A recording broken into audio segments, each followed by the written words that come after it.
রেজাল ভাই, আমরা এখন কি খাইতেছি? মিষ্টি না? লাইফে আছে। ও, সকালে কি অবস্থা? নাস্তা তো সকাল করেছিলেন না? সকালবেলা বাসার থেকে বড়ি বিস্কিট আর লাল চা খেয়ে আসছি। আচ্ছা আচ্ছা। এখন এই জন্য এখানে নাস্তা খাইতে বসলাম আর কি। ও আচ্ছা, তাহলে তো সকালের নাস্তা মানে এখন বাজে কটা? 11টা বেজে গেল তো। না, এখন তো আমরা একটা ধর্মীয় কাজে আসছি, জানাজায় আসছিলাম, এই জন্য তো দেরি হয়ে গেছে। ও আচ্ছা আচ্ছা, এটা সব কথা। অবশ্য আমরা এখন সবাই নাস্তা খেতে বসছি।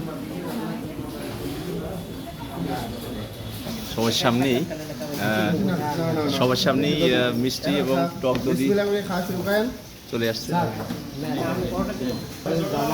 তো আমরা এখন সবাই এই নাস্তা করছি মিষ্টি দিয়ে। মেহেদি হাসান মিঠু আমাদের ঢাকা থেকে আসছে। টিস্যু দাও তো। জি, আচ্ছা ঠিক আছে, তাহলে আসা লাগবে।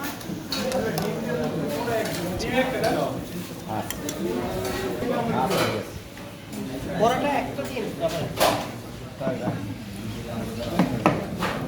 পরোটা।